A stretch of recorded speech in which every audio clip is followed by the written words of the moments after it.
Ladies and gentlemen, we have another episode of the Kettle Nights podcast, and I have with me Eric Doyle from Long Beach. Is that right? That is true. Long Beach, California, West Coast. California, awesome. The West Coast in the house. Ladies and gentlemen, I follow Eric on his Instagram, and we talked about it before the podcast, before it just got started, that I believe that he's one of the OGs, and he shared it before we got started, and he's going to share it now with us. So I think he's one of the guys who touched kettlebells back when the Renaissance was happening. So, Eric, please give us your background, where you're coming from, how you got started with kettlebells, so on and so forth. Yeah, I became a trainer back in 2004, kind of as like a side job. I didn't think it would turn into a 20-year deal, but yeah, I signed up to be a trainer, and then within 3 years of being a trainer, and this is back in the day where everybody downloaded everything. Like, there were, the big trainers had DVDs and they had books out, and if you made a DVD, it automatically shot you to the authority level, no matter what. And if you got your DVD sold on performbetter.com, you were like a super authority. So yes. I'm on the computer, I'm downloading all these, training PDFs and these DVDs, instructionals and stuff. And I came across, kettlebell DVDs, kettlebell instructionals. So I downloaded those, and I was the only trainer that knew this stuff. And the problem was I couldn't get kettlebells back then. 2004, 5, 6, 7, you couldn't get kettlebells worth a darn. So I worked for LA Fitness, a corporate gym out here, and my clients just wanted something different. I always worked at a packed gym, so to try to do bodybuilding just wasn't my thing. People weren't coming to me for that. They wanted something different. And as soon as I started messing around with the kettlebells, my clientele list just skyrocketed. So I got more into it, downloaded more DVDs. I'm very sorry to the instructors that I stole from back then, but hey, that's how you learned back then. That's how you learned. Exactly. Now it's YouTube, right? Now it's YouTube.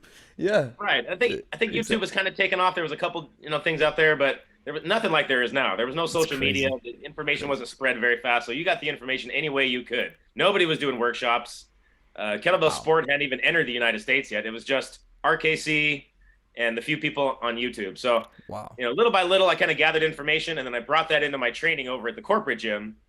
And pretty soon, I had so many people training with me that I had to make a class of my clients, and they're paying for 30-minute individual sessions, and there's nothing I could do. I was like, hey guys, let's go in the aerobics room at 1 o'clock when it's dead open, and I'd have 5, 6, 7 people all doing kettlebell. And pretty soon that grew to 10 people, that grew to 12 people, that grew to 15 people. And then it clicked. I was like, hey, I can run a business like this. I had heard about kettlebell clubs, on the other side of the United States. There was nothing over on the West Coast. So when the opportunity came, I took my ball and I opened my own business around the corner. There was a gym opening up where you could rent space. I had like a 500-foot little space. There was some turf. There was a trucking dock. And I started the first kettlebell club out here. And it blew up. I had 40 clients in the first few months.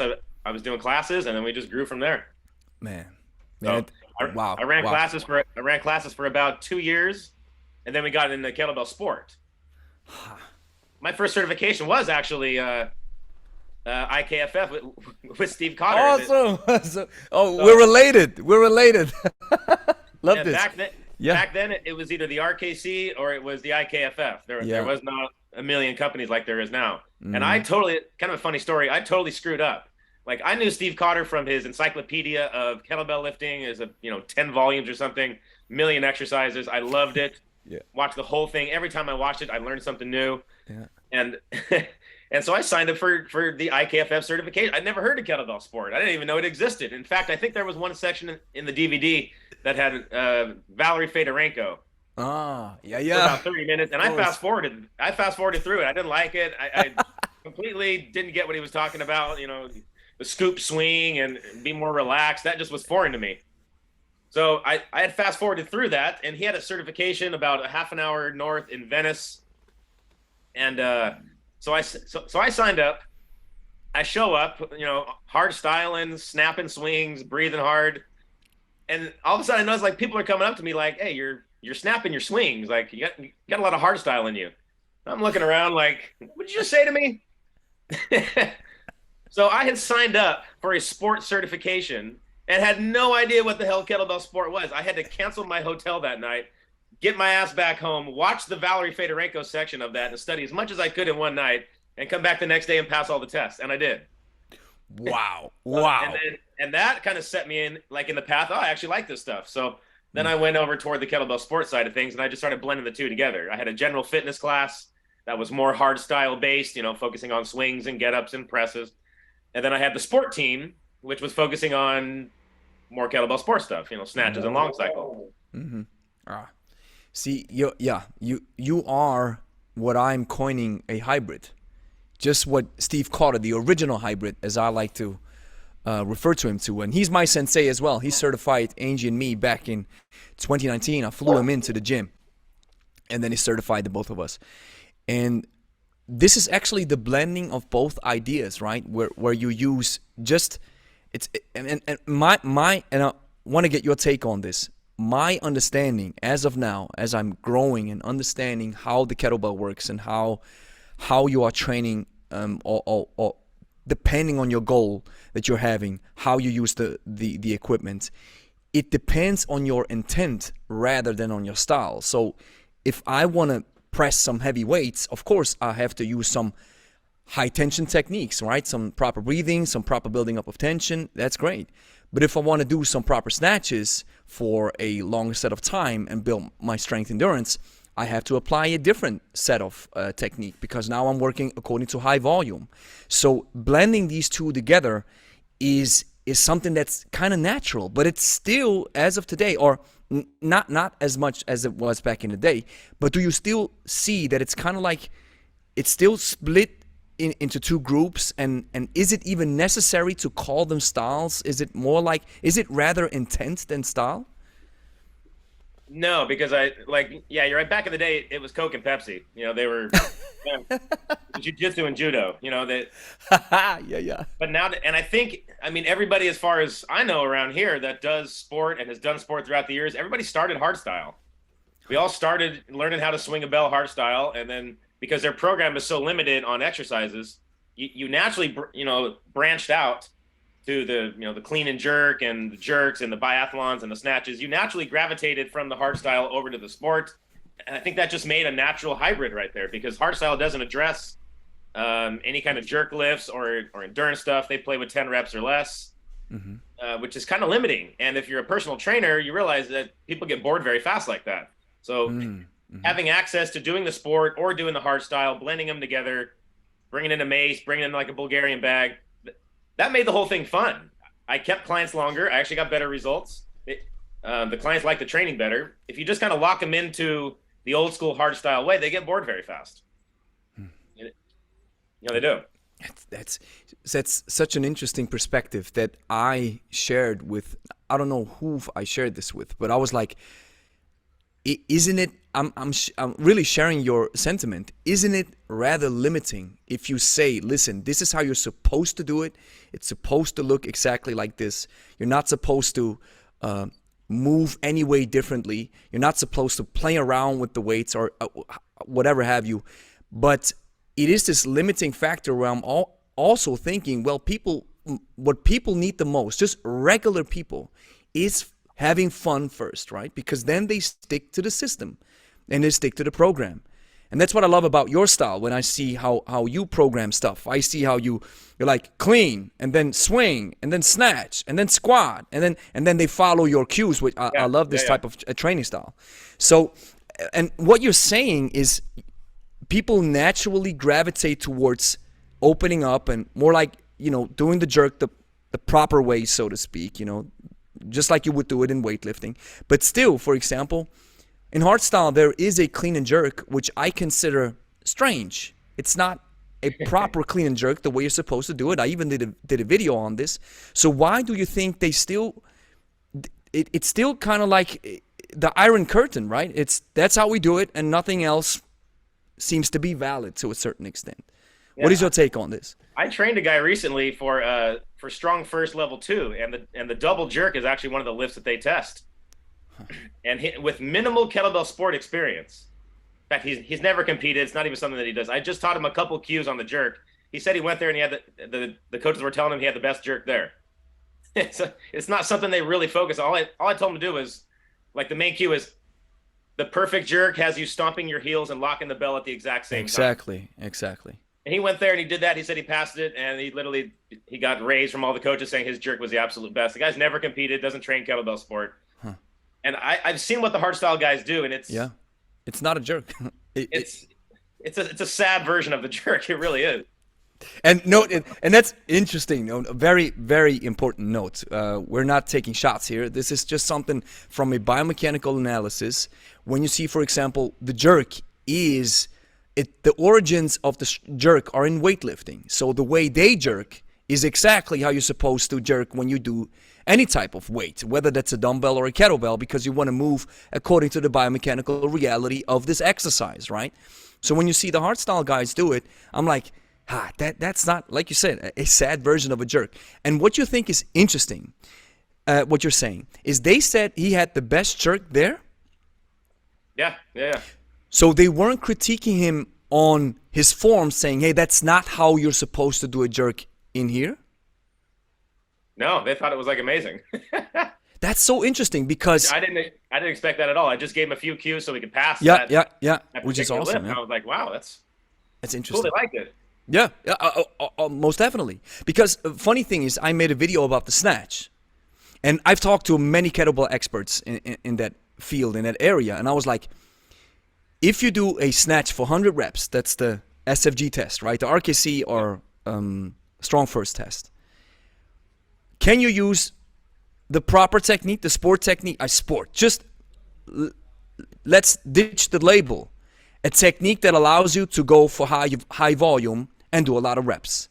And they said, or at least what I have heard from a guy who commented on YouTube who was Strong First Japan or something, he said, you're not supposed to snatch the sport style. Right, correct. You're supposed to snatch the way we teach it. Yeah, which is going over the top of the wrist and a hard hand. Right. Breathing is different. But with the jerk, it's fine? Apparently it is. See how this doesn't make sense? Hey, again, not taking shots here. That's what I'm always having conversations, when I have conversations with these people. I'm always saying, I'm just on a quest for truth. And if something doesn't make sense, it doesn't add up. And funny thing is, when you want to get your take on this, when I see the kettlebell sport folks, just the snatch, jerk, long cycle guys, just recently I saw Denisov, the heavyweight champion, demonstrate a Turkish get-up. Completely wrong, completely false. So there's both sides to the coin, right? You can learn both ideas, blend them together, and be successful. Totally. And what doesn't make sense too is when my student was at that cert, he said about a third of the people, their hands were so chewed up by the end of the second day that they either couldn't take the snatch test or they failed the snatch test simply because their hands were hamburger meat by the time they got to it, and they all had to submit, like a video. So like once you get good at the snatch, you start doing more reps, you start going longer. I think you're naturally going to want to adopt some of the more sport techniques to save your hand and save your cardio and be a little more efficient. With the lift, but they stay to their guns, man. We're doing 100 reps. You're dropping over the top. You're going to hard hinge. And unfortunately, that eats your hands up. It does. For 90% of people. I don't know too many people that get through 100 hard style snatches and don't have hamburger hands. Hamburger hands. So, and if I'm training a student, as soon as they rip their hands, they're out of training for 2 weeks. I don't get paid. Hey, man. Exactly. That's why we have, where is it? We use this one. It works a little bit. Oh wow, okay, never seen that. The Wad Welder. It's great for calluses. So you have it's not sponsored, by the way. So this is the first care is I think it's bee wax. That's for first aid. Gotcha. And then for second aid is the aloe vera. But at the end of the day, I think the best the best technique is to prevent your hands from getting ripped apart, right? Yeah, right. That's so interesting. So there are some flaws in this thinking sometimes, and I'm having some same questions. Why are we, as soon as you go above 20, 30, 40, you enter strength endurance domain. Totally, yeah. Why then apply a technique that you would apply for heavy lifting? Exactly. That's something. It's just like we're talking running versus sprinting here, long distance running versus sprinting. At some point, you're going to be sprinting long enough where you can't sprint anymore, and you change the way that you run. You're no longer, sprinting. You're going to change the breathing. You're going to change the stride. You're going to change the energy. All that's going to change. So, yeah, I feel like there's a snag right there in the training. Exactly. So take us back to your story when you were learning kettlebells back then. Like you said, there was nothing back then, or at least it wasn't like it is now. And how was your experience when you were blending these two ideas together? Oh, my business was blowing up because I could have both facets in the same place, and students could choose which one they wanted to do. And once they got kind of, I don't want to say bored, but once they'd been played out in the general fitness class and they saw how much fun we were having, like in the sport class, they'd end up, bouncing back and forth. And most people out here don't want to adopt kettlebell sport as like a lifetime thing. They just kind of want to try it. They want to compete. They want to get that kind of feeling. And then they go back to general. Maybe they'll come back a year later and they end up flip-flopping back. Only your best couple lifters are going to stay, hard style. Hard style. They're going to stay hardcore to the kettlebell sport thing. Yeah. I found, a handful of people really did that out of 50 to 75 students. Most of them were just bouncing back and forth. So having the options of both really blew my business up. And from a business perspective, let's stand on this, because I'm sharing just some similar, or I'm having a similar path like you have. Because there's a lot of coaches tuning into this stuff. How lucrative is being a kettlebell sport coach?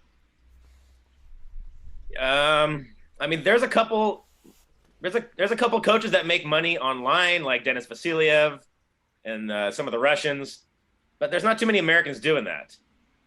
I was making more money off the actual meets. And I don't know if you're familiar with Bolt Kettlebell Sport. It's more of an American style kettlebell sport. Have you heard of this? Bolt? It's called Bolt. The league is called the IKLF. Yeah. Oh, IKLF. Oh, yeah. No. IKLF.org is the website. Mm-hmm. So when I started getting into kettlebell sport, there was a league that was just kind of upstarting, and it was based out of Colorado, and it was called the IKLF back then, International Kettlebell Lifting Federation, and their meets were called BOLT, which stands for Believe, Overcome, Lift, Triumph. I didn't know that until I was president of the league for like 3 years, and finally I was like, what the hell does this actually stand for? Okay. But so the rules of that is you can during those 10-minute sets, you can switch hands whenever you want to, and you can put the bell down during the 10-minute set. Yep. So that rule setting right there just opened the competition scene up to my entire gym, not just my 2 or 3 good lifters that have a really good rack and that want to put the time in for Russian kettlebell sport. Having the American kettlebell sport option made it so my entire gym can do this. If you can do 10 reps of a jerk or a snatch, you can do this kind of competition. Yeah. And it absolutely freaking blew up so bad that every gym that I went to wanted to take part in it and start hosting meets. They realized how much money I was making doing it. And, every time you have one of those meets, everybody's posting pictures, tagging you on social media. So a lot of attention was coming in. And next thing you know, I got students coming in right after the meet. When I did like a Russian meet where you can only switch hands one time on the snatch, you got to hold the jerk in the long cycle for 10 minutes. Takes a lot of training for that, a lot of boring training, sitting in the rack position. Nobody wanted to do that. That was like killing it. So I kind of led toward this American style of kettlebell sport where you could put the bell down, you could switch hands. And I was pulling 50 lifters to a meet every single time. I had an audience. I had a freaking DJ. We filled the damn room. So, I saw the writing on the wall. I'm like, this is what we need to do right here. So having that option and not as much training required to do a set like that. I mean, hey, you could do 1 rep and set the bell down for 9 minutes and 59 seconds and you competed. I think that's the reason why CrossFit blew so up, right? It's similar vibes, yeah. We could attract CrossFit people. We could even attract hardstyle people because they train, the Secret Service snatch test, which is 10 minutes and you do 10 reps per side. You set it down and I think you go on the minute or something like that. So we could attract all these different people from different avenues as well as regular Joes, people in my gym. I happen to be in a gym with 25 other personal trainers, all sharing the same giant gym, and they see what was going on, and they might have a client or two that's good at kettlebells. They send them over. So I was attracting people from so many different avenues. It blew up so fast. I almost didn't know what to do. Like I had to hire people to help me because I couldn't do this. I couldn't do the scoring and the timing and the Yeah, DJ, yeah. The DJ. all that. Yes, that's what's up. The DJ. I couldn't do all that by myself, so I had to hire that out. And once it got to a certain point, it really blew up. And Wow. and then I had other gyms wanting to do it too in San Diego and the Bay Area. And pretty soon it got kind of saturated because then we had to meet every single month, and we're all sharing the same lifters, so people got a little bit like burnt out. But in the very beginning, when we had it all, 3 or 4 months in between each meet, every single meet was good. And there was new people. They were excited about it. They didn't have to commit to, just an insane amount of training time. Mm-hmm. And they could go back to their general fitness or their CrossFit or their sport, like when they were done. And they can still do that, where if you're doing Russian kettlebell sport, that's what you're doing 3 times a week. And there's not a lot of room to do anything else. Where this style, the American style, they could do their Spartan race, their Tough Mudder, their sport, their CrossFit, their baseball, whatever they were doing. They didn't have to stop doing that and become obsessed with kettlebell sport. So it made it so much better. I was making probably $3,000 to $5,000 off every meet. I don't know what that transfers over in the. Yeah, that's good money. Yeah, it was a really good bump every couple months. Yeah, wow. On top of getting new students coming in. Yeah, I was doing workshops. Yeah. At local gyms that wanted to learn this and just see, they'd never seen this stuff before. So as the CrossFit craze grew with Olympic lifting, the snatch and the jerk for Olympic lifting, they wanted to learn the snatch and the jerk with kettlebell. Wow. How long was it ago? It was white hot from 2013 through 2018, and then it sort of 5 years. Sort of tapered off about 2018. Then COVID came a year and a half later and just killed everything. Yeah, COVID killed. It hasn't really came back since. There's been Dennis Vasiliev has run a couple meets up in the Bay Area, but it's not picking up. It's not taking off. It's not coming back. So we've had a really hard time getting it back from what happened. I think 2020 changed a lot of the aspects of the fitness industry for good. Totally. Yeah. I mean, we were at the FIBO a couple of days ago, last week. That's the biggest expo in Europe when it comes to fitness. And I had some conversations with a couple of guys, then a couple of friends, and they said, the industry is slowly like coming back to it. I saw that. I mean, the worldwide global revenue in 2020 slashed in half. So many people got out of business, and now it's just slowly picking up again. And we saw there's not as many people as there were before COVID, which is interesting. But funny about this expo was we saw kettlebells, but nobody was using them. They were just a decorative element. They're a doorstopper, right? Even perform better. They were just in the rack, up on top, but nobody picked them up. And there was nothing. I didn't even read anything about where it said kettlebell. Nothing. So for me, there was a realization that, you and me, we're in the kettlebell world. We open up our Instagram or our YouTube and we see a lot of kettlebell stuff. But it's just a great example of the saying that says, the world is not how it is, or how's that saying?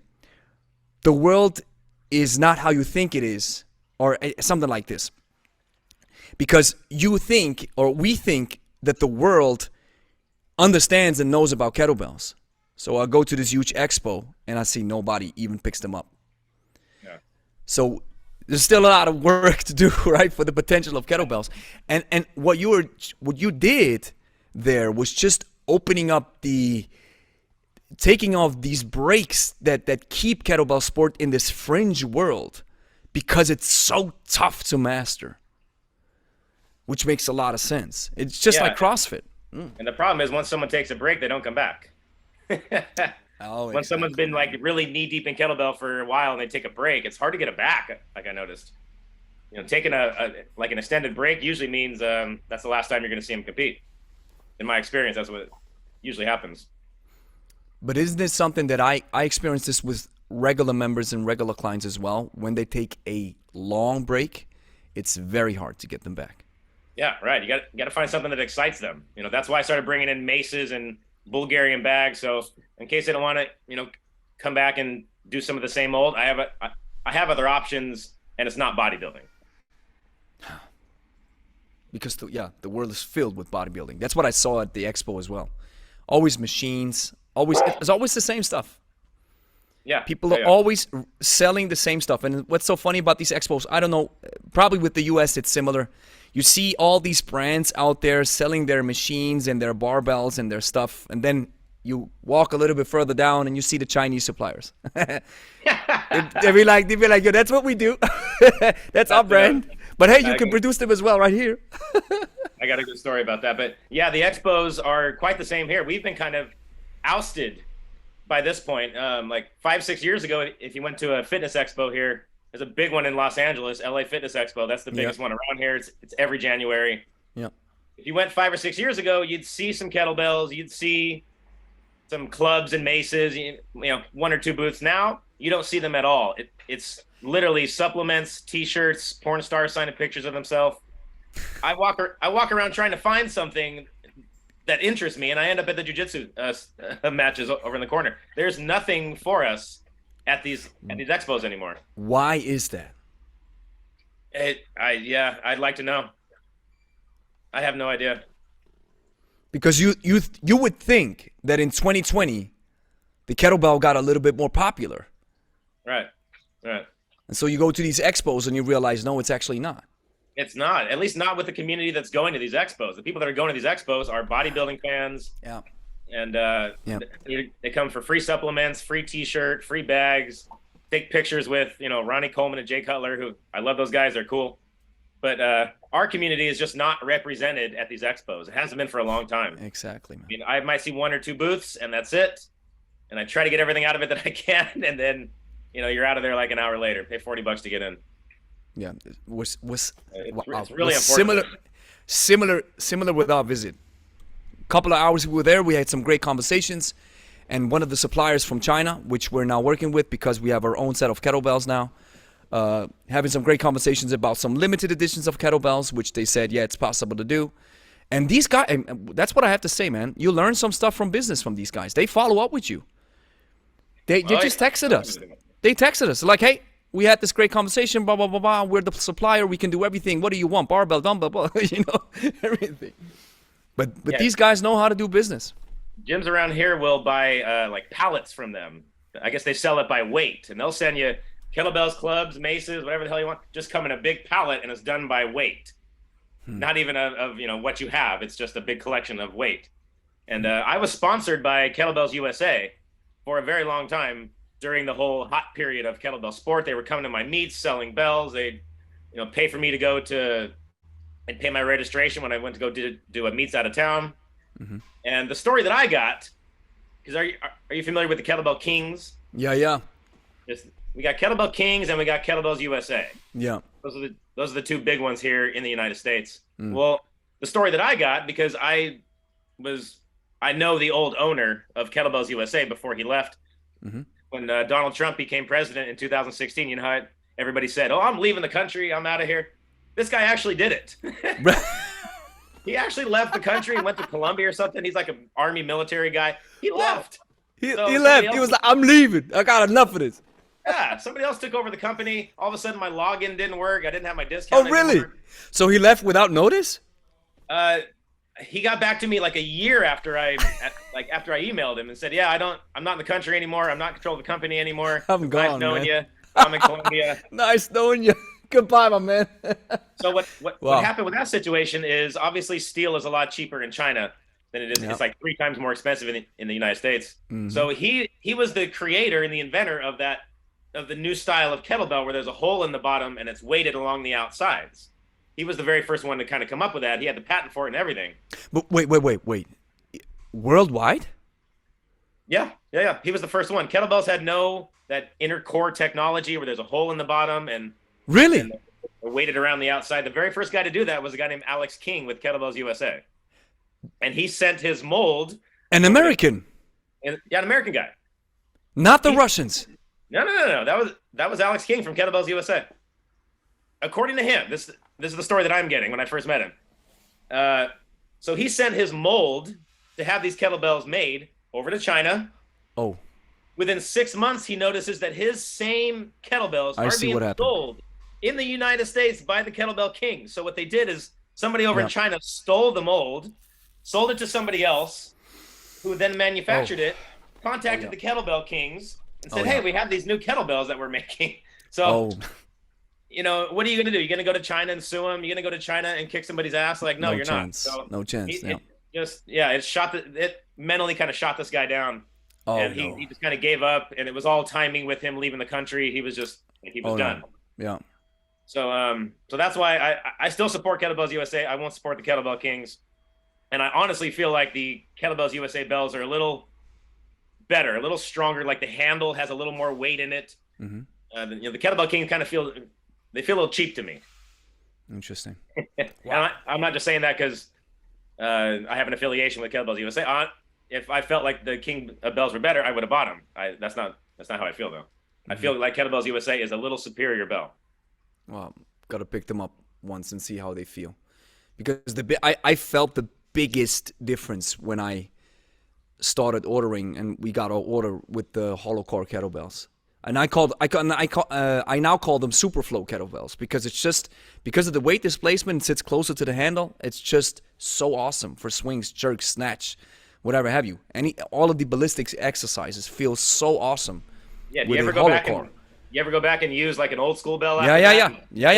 Feels different. Does most definitely. And you must have spent some time with it, some hours. I think a beginner doesn't feel the difference right away. But if you've done your thousands of snatches and jerks and stuff, you feel the difference most definitely. Totally. If you're snatching a 32 kilo kettlebell and you drop that thing down with the old style bells that are weighted really heavy at the bottom or built with the sheets of metal, and you drop that snatch, the bell is so heavy on the bottom, it pulls away from you. Yeah, gravity is like, give me that stuff. Bottom heavy, and then you go back to one of the new styles, the hollow core, and the thing just floats up there so evenly, so nice. See, there's no reason to go back to the old style. I sold most of those. Yeah, and we are waiting for our big order. I've ordered 90 kettlebells. I think it's 2.5 tons or something, and we were waiting for them. And then we ship them all around the world. We have some exclusive. I saw those. You have your label on them, yeah. Yeah. There was a lot of work with those guys in China, but I mean, back to what happened to the Kettlebells USA guy. If you have a patent and you want to mass produce it, you gotta probably do it like Apple. Hold a gun to the head of the guys who have to produce it.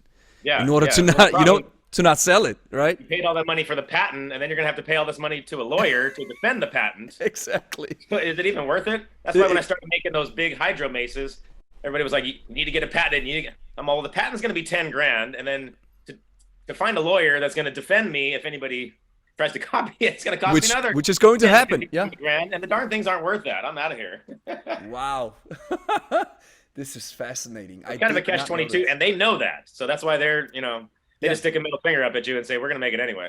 Yeah, we're going to do it anyway. I mean, they know you're not going to come to their country. Yeah, I mean, you have to have a lawyer for your own country, and then you have to have a lawyer international, and then you have to have a lawyer who understands Chinese law, however that works. I think patents are continental, right? But don't you have to have a European patent and an Asian patent? And I think it... Probably, yes. Like probably something like this. You can get an international patent, probably, but, these guys, they don't care anyway. It's like, hey, what do you want to do? Unless you're Apple, and you have billions of dollars. Right. That's something different. But, I'm not a professional in that sense. But, wow, this is fascinating. I did not know that the hollow core competition kettlebell was invented. It came from a guy named Alex King. And the way I met him...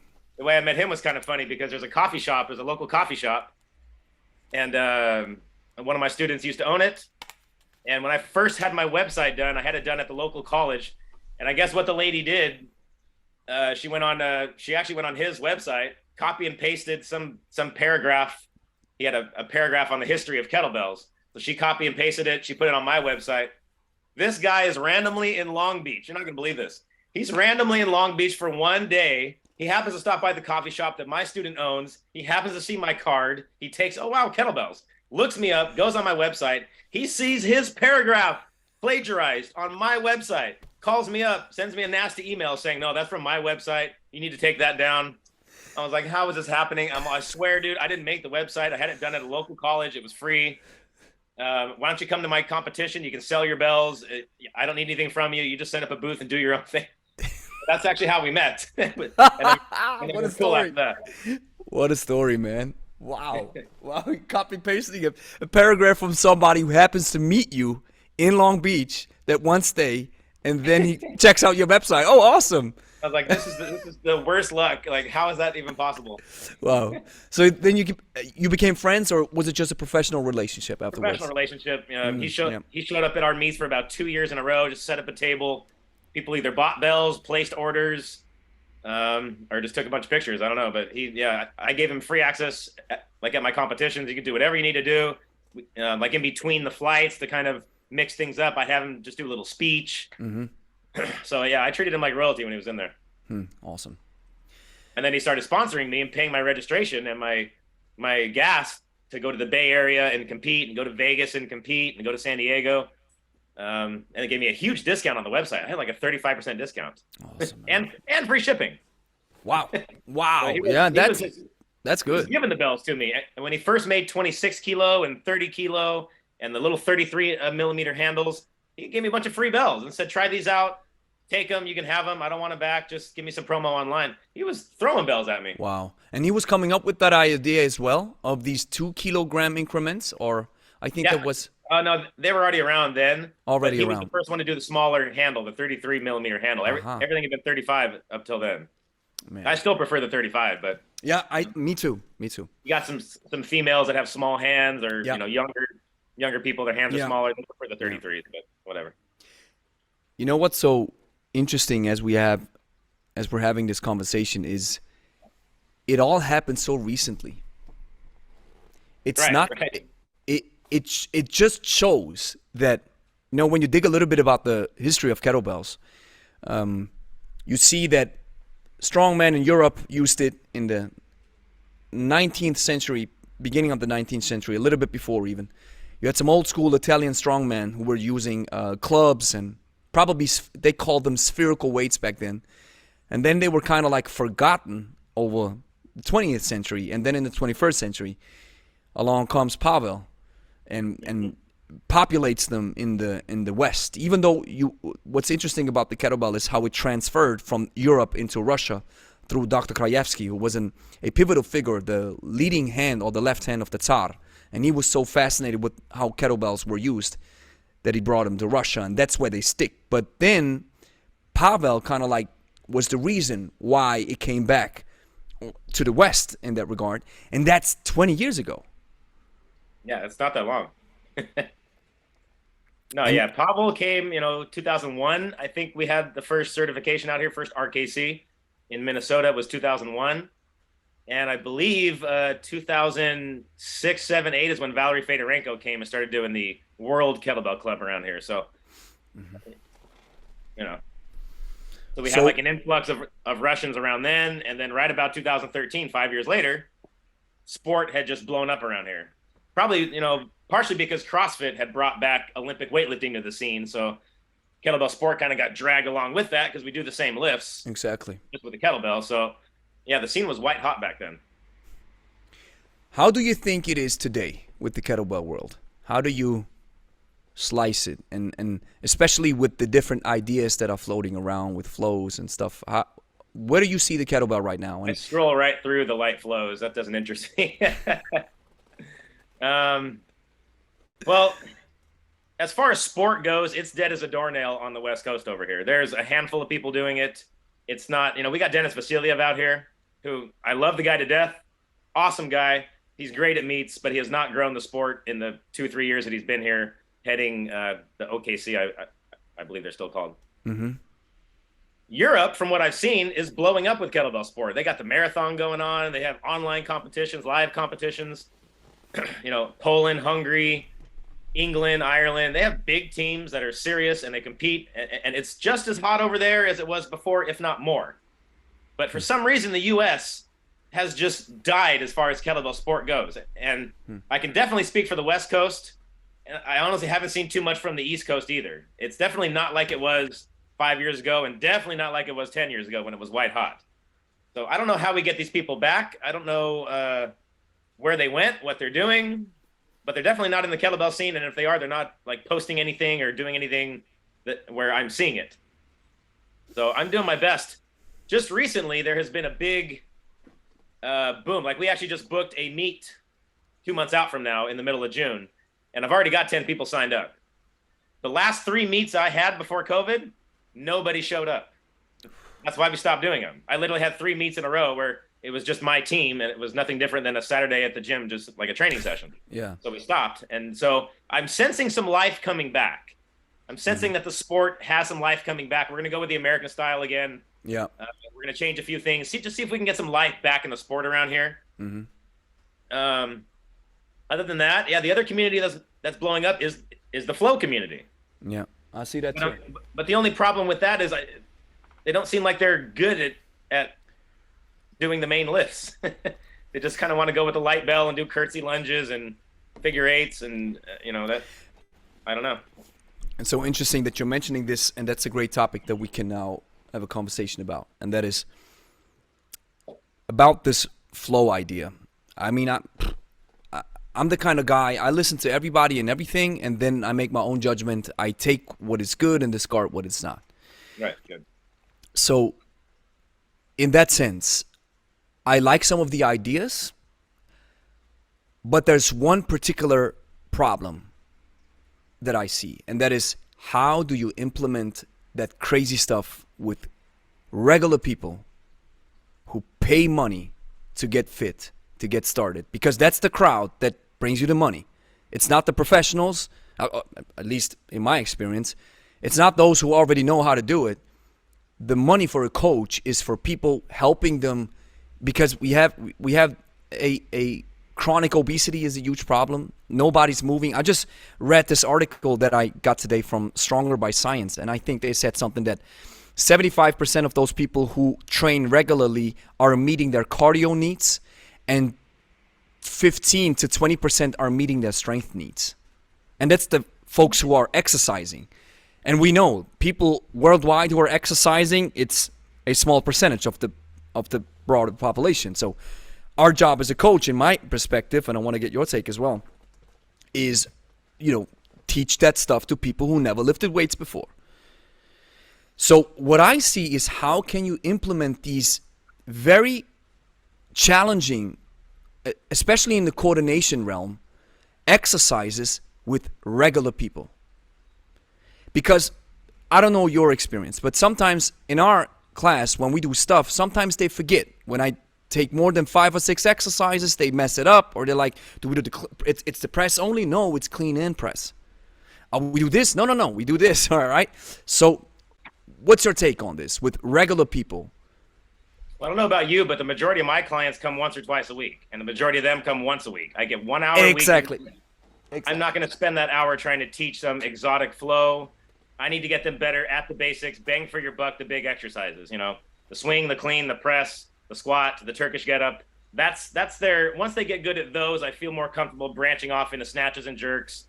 And at that point, once I've had them a while and they're good at the basics and they've worked their way up, a guy can do 20, 24 kilo, a female can do 12, 16 kilo. At that point, I'd feel better about bringing in something like that, if they're the type of person that can pick it up without spending the entire hour just trying to teach one sequence, because that can happen. You have some people who pick it up right away, and some people who aren't as coordinated. It takes them a little bit longer. I don't think they're candidates for stuff like that.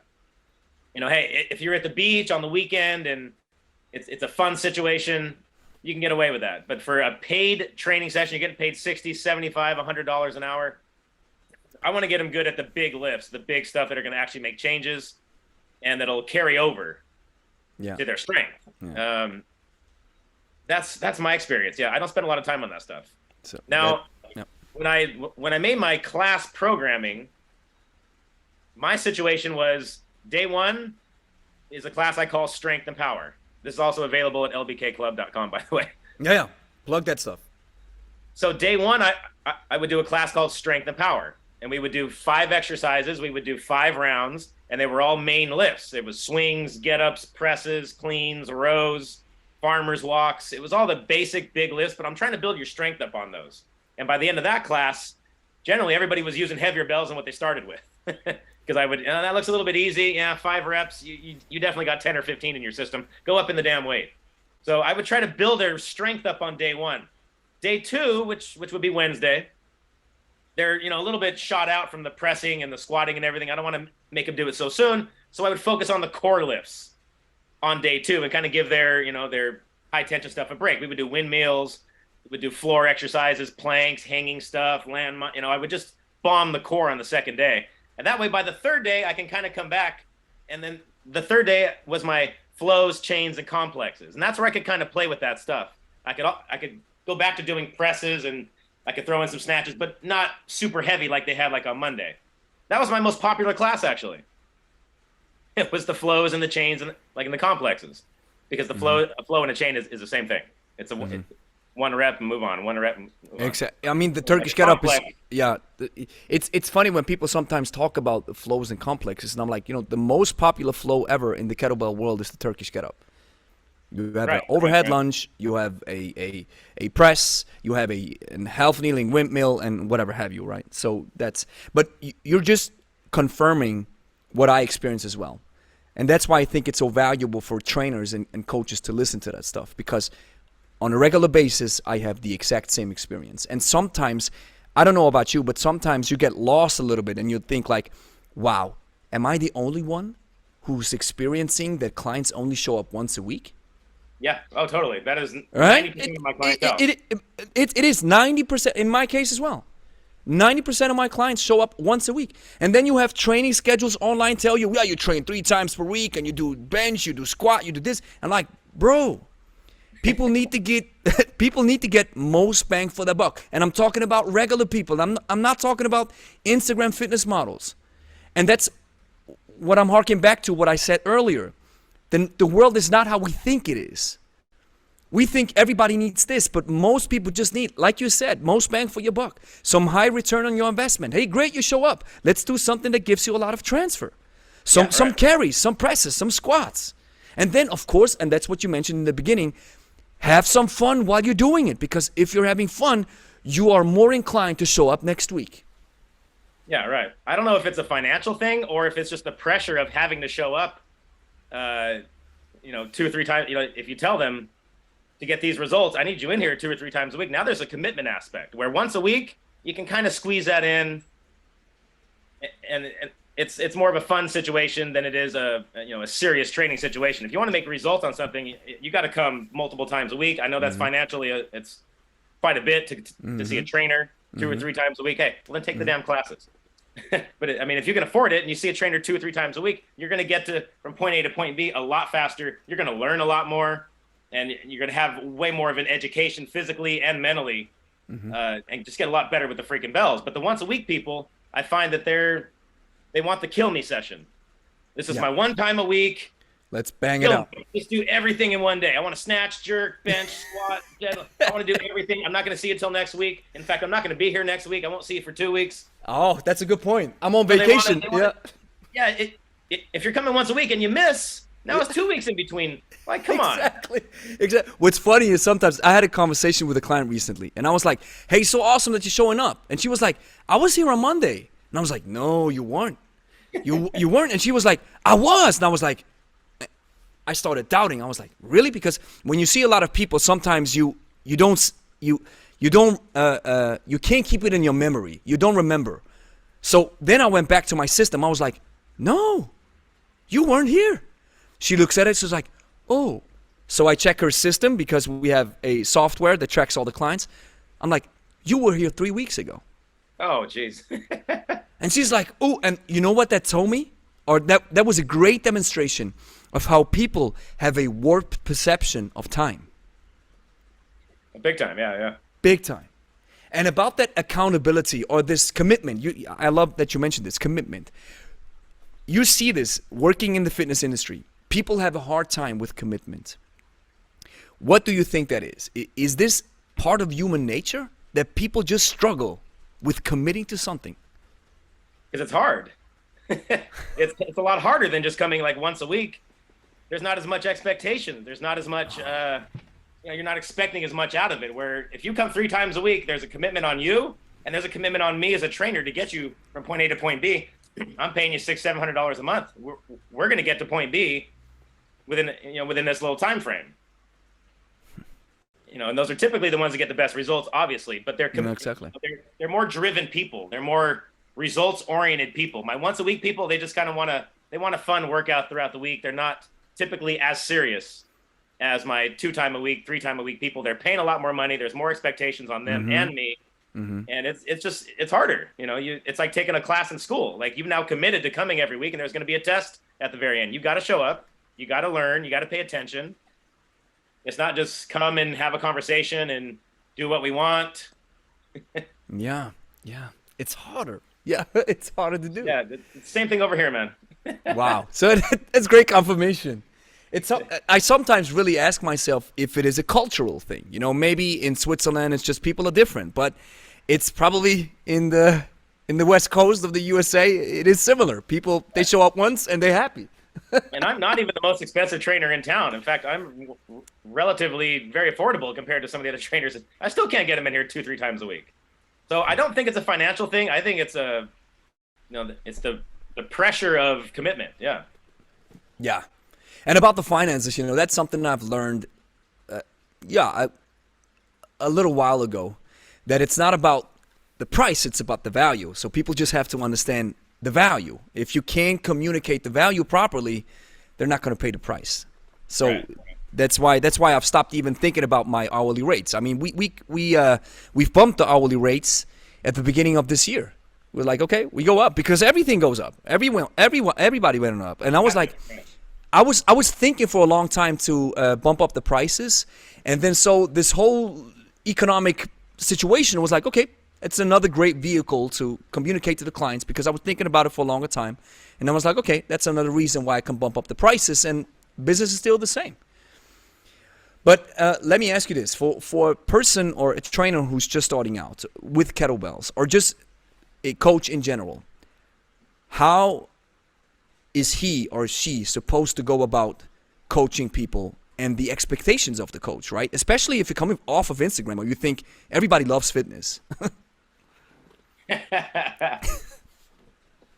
I don't know, man. It's a lot rougher in today's fitness business. It's not the same as it was 15 years ago when I got it, or 20 years ago, like when I got into it, or 10 years ago when I had my business.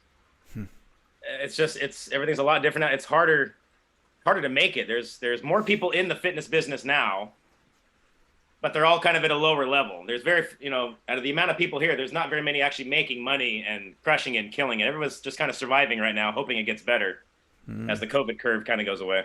Mm-hmm. So to get, trainers around here, I started at the corporate gym.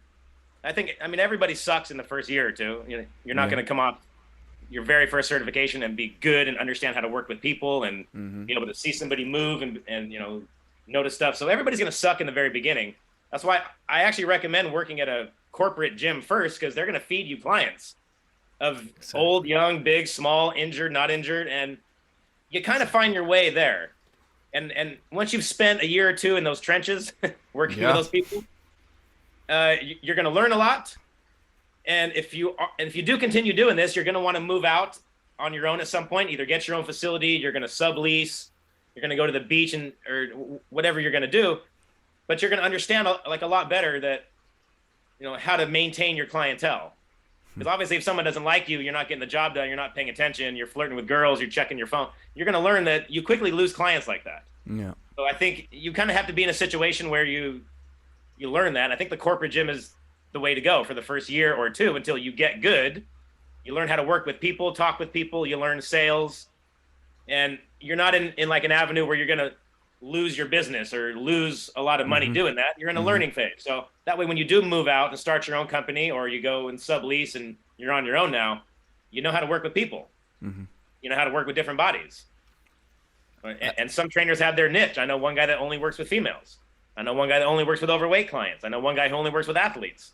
But they all started somewhere. They all sucked at some point, and they all had to learn that that's what their specialty is. Oh. Wow, wholeheartedly agree. Especially about the part of being in a corporate gym first and understanding the mentality of working with people in a fitness environment. I did the same. And what I've learned there still carries me today. to a certain extent. To a certain extent, you just understand it. It's not something that surprises you. There's a lot of things that I've realized in the personal trainer that are completely different if you work one-on-one. But a lot of the stuff I was able to pull from the experience in the gym chain that I was working at. Because I was like, okay, yeah, I know. That's how it works. It's interesting. So how would you consider your niche? Where's your niche as a coach? Unconventional fitness. I am the only one that even advertises or coaches a mace around here. There's absolutely no other Bulgarian bag coach around here. Yeah. There's absolutely no kettlebell sport guy around here. The only people doing kettlebells are the CrossFit gyms. You know, Mm-hmm. Yeah. swinging all the way overhead stuff. Yeah, the funny stuff. So it really makes it easy for me. And that's why I started my business, because I realized, wow, I'm the only one. People haven't even seen these competition bells before. The very first time they put a big old cartoon-sized bell over their head, they're in love.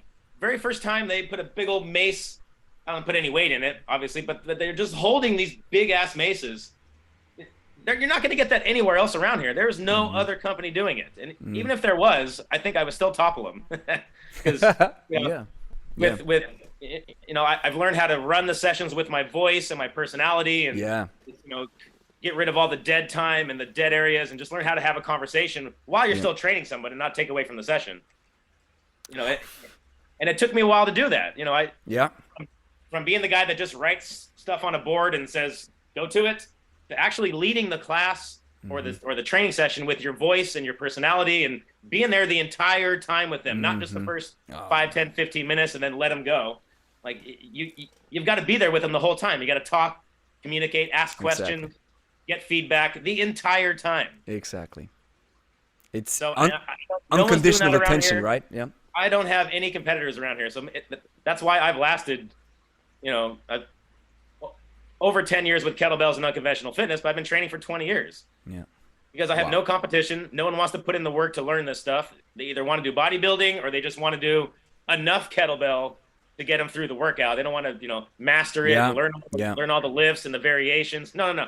To run a kettlebell club, you have to use every exercise and know how to coach it and know how to modify it. And that takes time to do. You're not going to get that in a year. You got to put in some time for that. And you got to screw up a couple times, unfortunately. See, that's the reason why I told you in the beginning, or I told you on Instagram, I'm looking forward to this conversation, because I knew that you were saying stuff like this based upon what I saw on your Instagram. It's how you can tell that, you know, that this saying, real recognize real. I was like, that's exactly how you're supposed to teach a class, because I do this exact same thing. Maybe a little bit different because, you know, personality is different, of course, but I saw.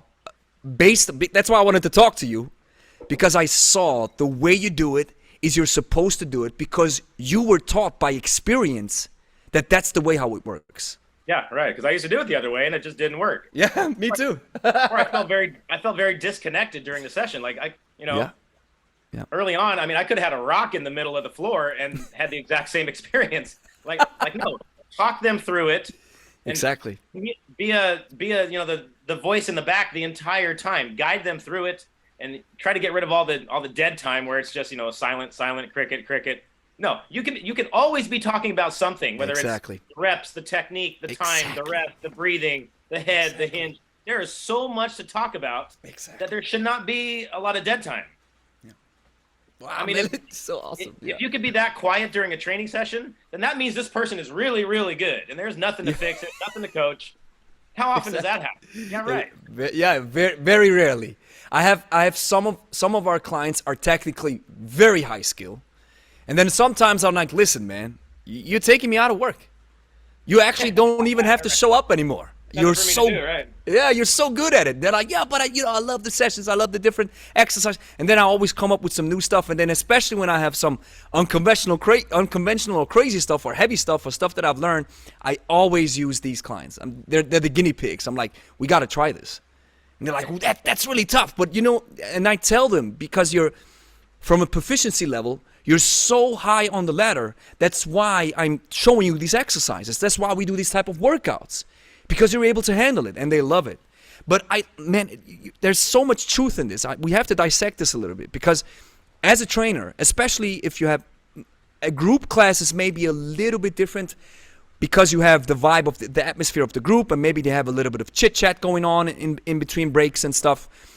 But in a one-on-one session, I sometimes have to even curb my enthusiasm and curb my talking a little bit, because I'm always giving cues, always. And I've learned, that's what I've realized, I've learned that giving too much cues can be confusing as well. Yes. Right? So you have to let them try a little bit, and then they make mistakes. Back in the day, a couple of years ago, I was like, every mistake that they were doing, I always pointed it out. I'm like, insert the hand, squat, chest up, And then I've realized, let them grow into it. They understand your instructions. You told them, listen, with the hand insertion, you got to go deep inside the window and then keep the arm close to the body. So you teach them, and they're not doing it, but give them time, right? One thing at a time, man. Exactly. One thing at a time. You're not going to turn them from an amateur to a pro in one workout or one set. So over the course, I mean, you got an hour with them. So just fix one thing and let the rest go. I mean, obviously fix the most important thing first if there's like a safety issue. But as the workout goes and they come up to that exercise again, okay, this time I want you to fix this. Mm-hmm. And leave the rest freaking alone until they get that concept. And once you feel like that's being fixed, then add something else. Instead of just throwing the book at them with every little technique. Throwing the book at them, yes. Just going to confuse them, and they're going to look at you with a smile and say, okay, yes, and it's going to look like it goes through, but then it shows up in the lift. So no. Like, let's say I'm doing like a 5-round workout with 5 exercises. Every time I come back to that exercise that I want to fix, I only give them one little cue. And I don't touch it again, and there still might be other stuff wrong, but I'm not going to go there. I'm going to wait until one thing is fixed, and then I'm going to give them the next cue. Yeah. Because, I've found they're not going to get any of it if you just throw it at them right in the very beginning. And it takes too long to start the workout. If you went over every little technique for every little exercise. Oh, that's such an important point that we have to. 30 minutes into the class, and then they're there for the workout. So you have to learn to fix and teach at the same time. And that's a skill. And that's when I talk to the hardstyle guys. Interesting point that you bring up. When they talk about skill, practice, blah, blah, blah, blah, I'm always like, I get that. I understand that. But most people who show up here, they're not interested in perfecting the skill.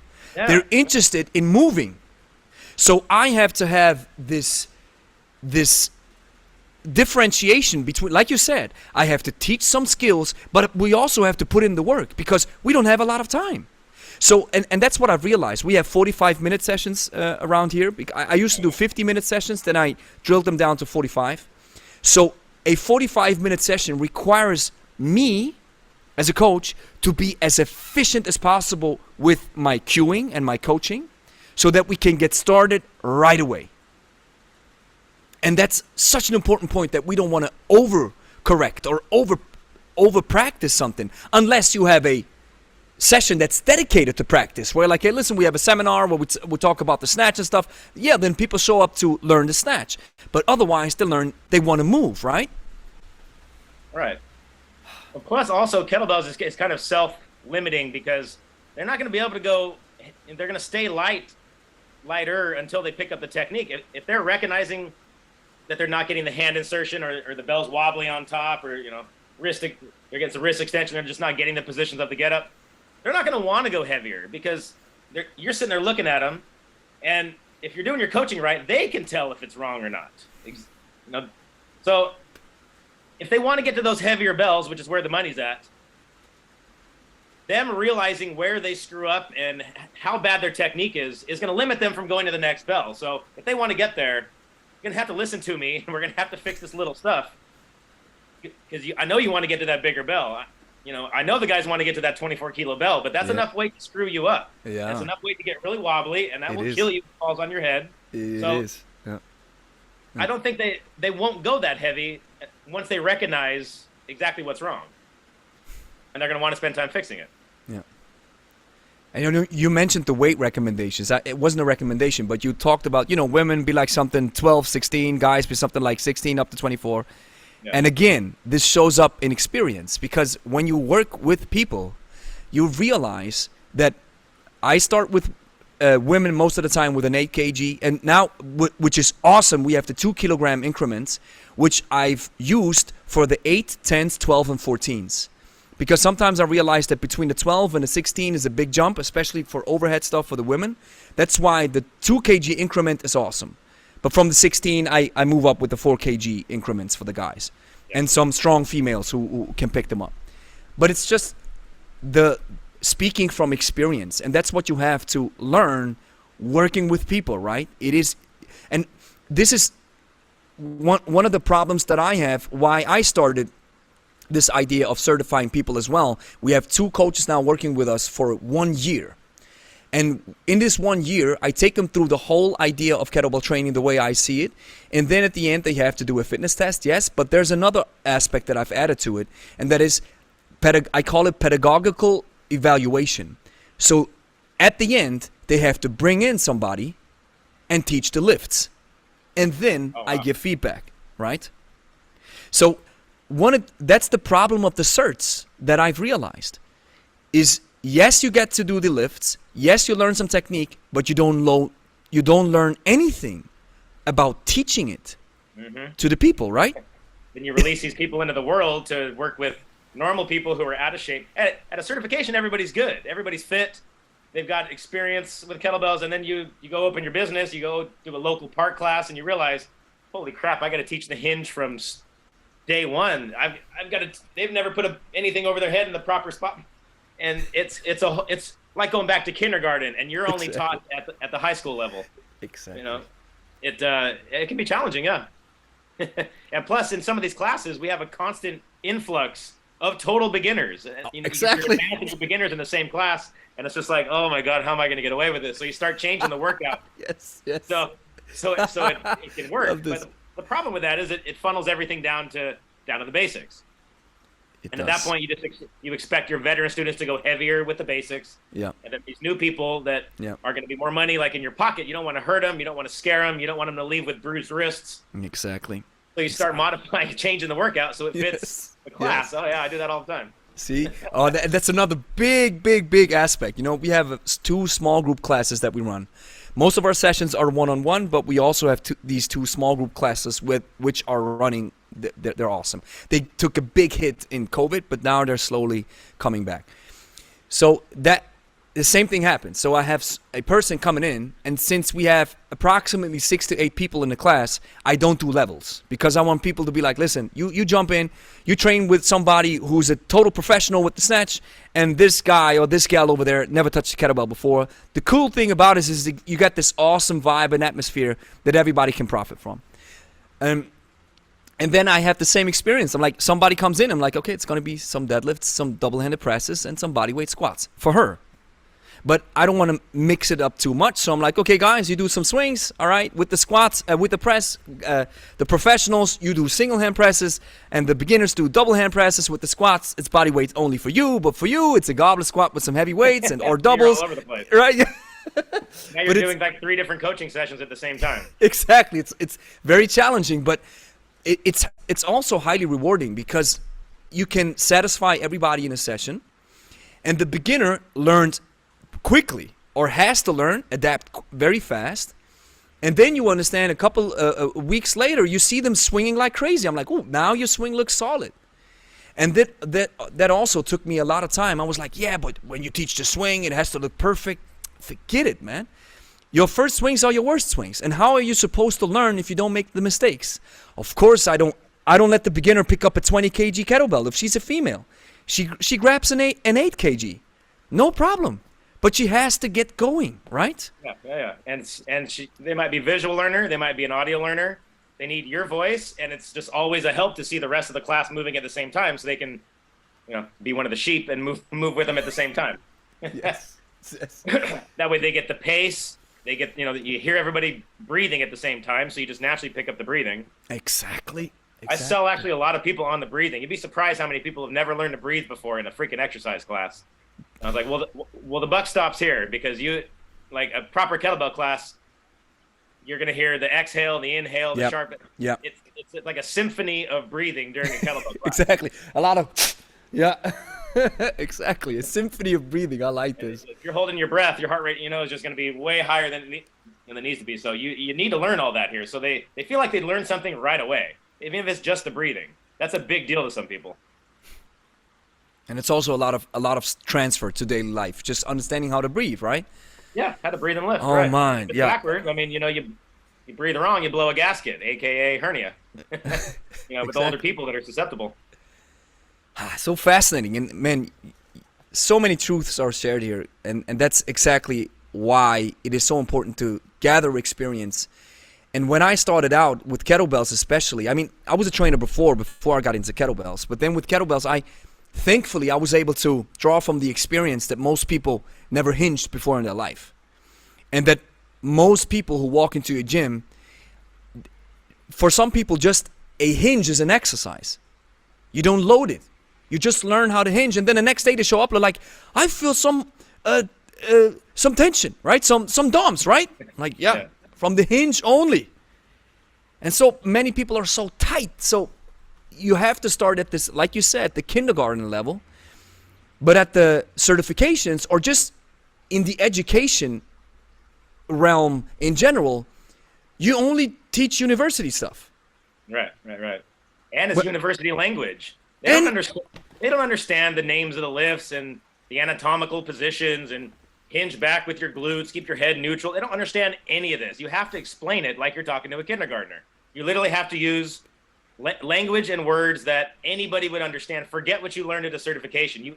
You'll get much farther, much faster if you modify that language and just kind of, I don't want to say talk to him like a kid, but use elementary level language explaining these exercises and these positions.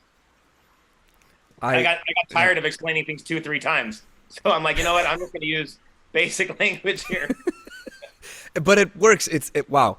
Just Yeah, and they're more connected to you. They don't feel like you're some like a teacher teaching them, and like I'm your friend trying to explain this to you. Exactly. Or you're trying to show off. You're trying to sound smart, right? No. Yeah, It's, right. Oh man, so much truth in there. A couple of months ago, I was doing a class with a marketer, and he shared something that had a high impact on the way I teach. So he said, listen, in your field of expertise, your level of understanding of the material is 400 to 500% above the average person.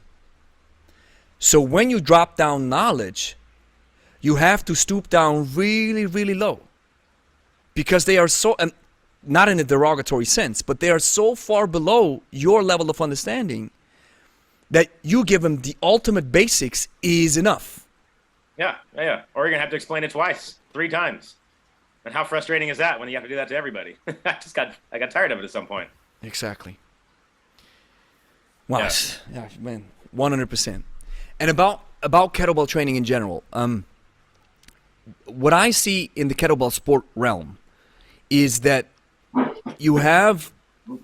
it's that fringe training idea, right, with the competition. But what I see is you can bring it most definitely into the general fitness realm, like you did it with opening up, for example, a competition with American kettlebell sport style. Mm-hmm. So that's where I see the money in kettlebell sport, because you mentioned that, it's like it's dead, right? So the reason why I think it will never take off, it's because it's not glamorous, or it's just not, it doesn't attract a lot of people. So what's your take on this? If somebody starts lifting with kettlebells, it's hard style or kettlebell sport only. Do you think the mixing of the two is exactly what we need today? This kind of hybrid where we open up both worlds Absolutely. to popularize it more? I absolutely think that the hybrid style is going to dominate rather than the Coke and Pepsi style. But I think what we need and what we're lacking in the kettlebell sport and the kettlebell community, we need like a celebrity or an athlete to really with a major following to head this, and we need like an ambassador for the sport that's got a following and has a reach to a lot of people. We don't have that. We don't have like somebody famous who really does this and shows up and is like an ambassador for the sport. What we've done up till now is have these Russian guys come over, and number one, they usually don't speak English. Mm. Number two, when they come over here, they just lay in the corner and sleep. They don't shake hands. They don't take pictures. Mm. it's been a really frustrating experience meeting some of the best lifters and some of the more well-known names, and they're mainly known for their lifting. And I don't want to take anything away from that. But every time they come out here for either a workshop or a competition, they don't help grow the sport. And we need someone who's a face and has a name and has a reach to a lot of people that can help grow this sport on their name and on their back. We don't have that. And I'm telling you, that's all we need to get another 100, 200, 300 people in the sport, and it'll blossom. But in the few times that we've had the pro lifters come over here, it's been a sad experience. They're just trying to book workshops. They're more worried about doing their set than they are about being an ambassador, going around meeting. Dennis Vasiliev, I gotta say, he was the best one. At every one of the competitions, he would go around, he would shake everybody's hand. He would say hi to everybody's team, take pictures with everybody. He'd ask, do you need anything? Do you need any advice? Can I help? Can I chalk your belt? And that, like I'm telling, for someone who doesn't know the sport like very well, Dennis is somebody by how fast he moves around and what he's doing, and he's one of the head honchos. But the problem is his English is not very good, and he's 90% worried about his lifting and his sets and his programming and his clients, which is understandable.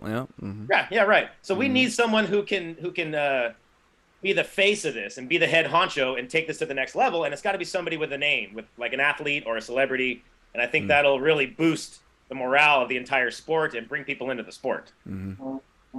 It's a great point. Like, for instance, we had Denisov, one of the meets, Denisov. Guy's a giant. The guy's huge. He's an amazing lifter. I had a little boy go up to him and try to take a picture one year at a meet. Little boy's competing. Denisov pushed him away, wouldn't take a picture. Fast forward 1 year, the exact same kid goes up to the exact same guy at the exact same meet a year later, did the same damn thing. No.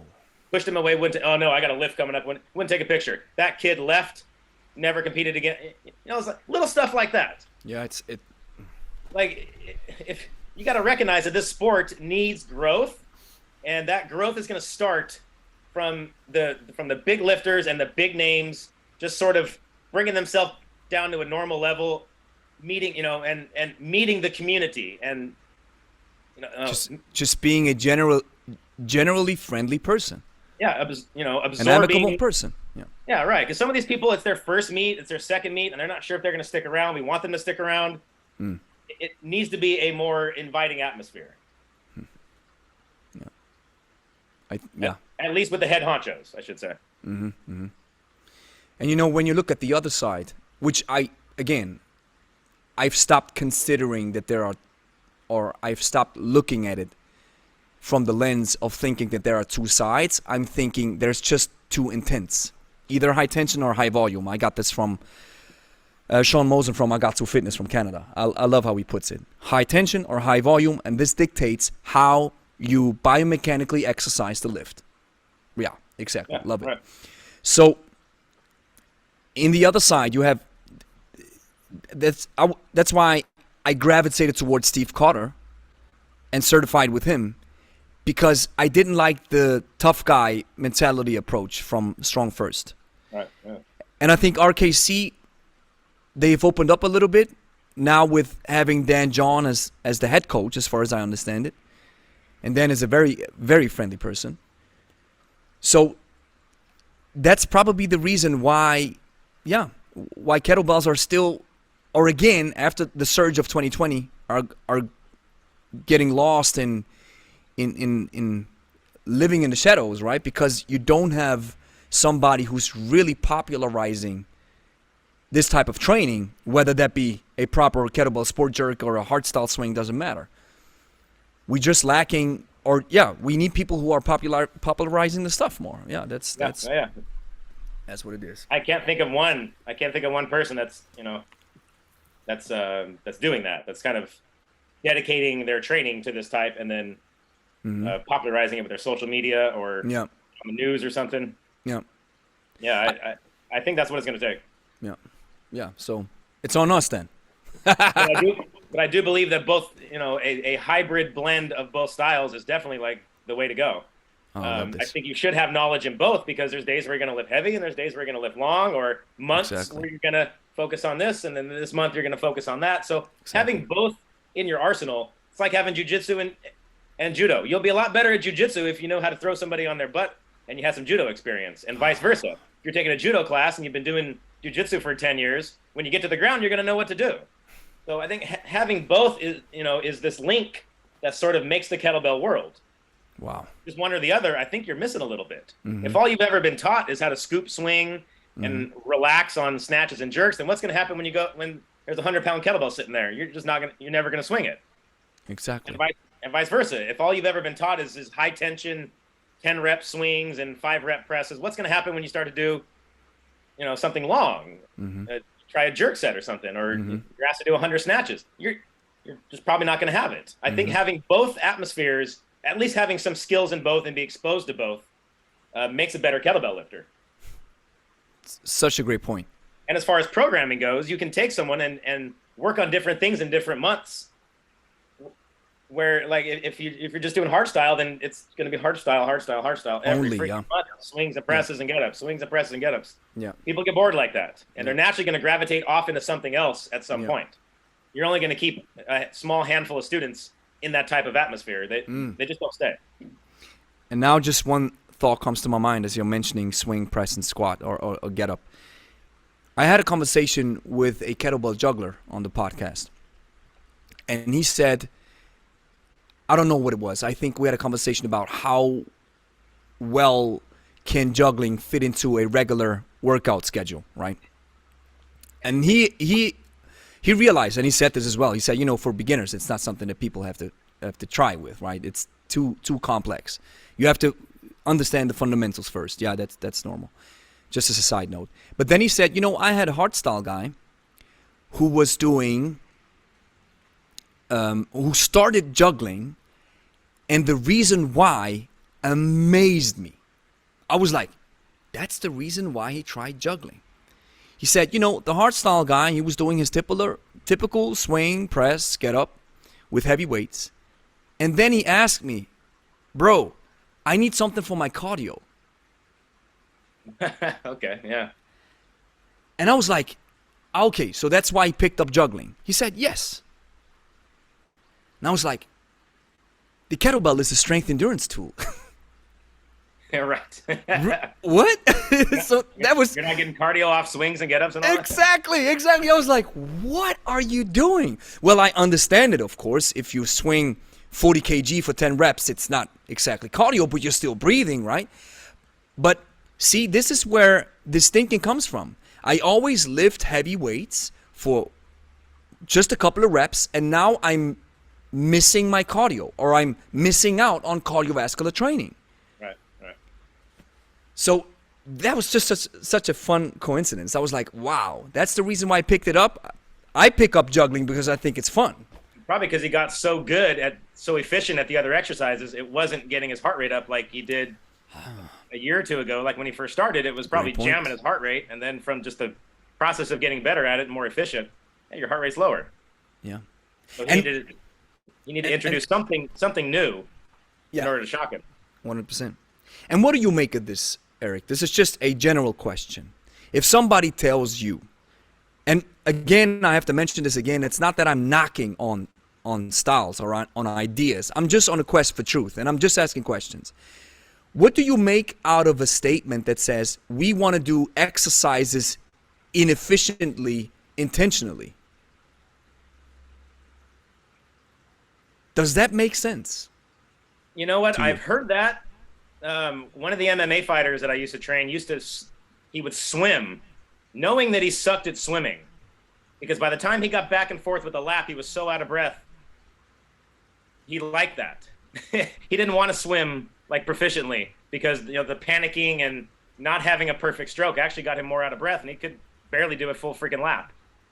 So I can see that in a weightless atmosphere, like swimming, but that would be hard to get away with kettlebell because there's obviously a risk of injury, where in a swimming pool, the risk of injury is very, very small. But I don't see, kettlebell, you need to have some level of efficiency, otherwise you're going to get hurt, or the pressure is going to, spread out amongst the low back in areas that you don't want it to.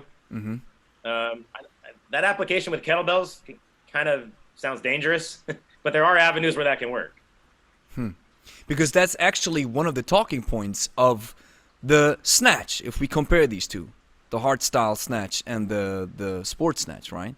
It's in one idea, they say, well, we do the hard hinge and the gooseneck flipping over the hands to intentionally create some inefficiency with the exercise for strength reasons. I've never heard this. Oh, really? No, I've never heard this. Man, I get these comments all the time on YouTube. YouTube brings out the best in people, you know. Yeah, it does. But hey, I've also learned a lot of stuff on YouTube. I have to mention this. We have now we've built up a great community of folks who know about kettlebells, and of course you always get the crazy ones. You get them too, but we've now really built a solid community where we get a lot of cool and good feedback. I mean, it's probably based upon where I'm coming from and what I teach and what I talk about. But that's interesting. So finally, one thing, Eric, that I want to talk about, and then we can wrap this up.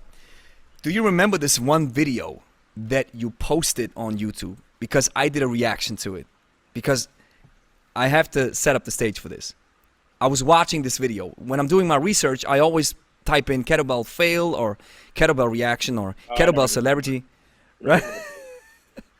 and there was this one video where this one guy was doing jumps, snatches, and overhead squats in one section. And they were all messed up. Every single one of them. And there's this guy who's filming these people. And then this guy takes up the camera and then switches the angle so we can see this stupid exercise better.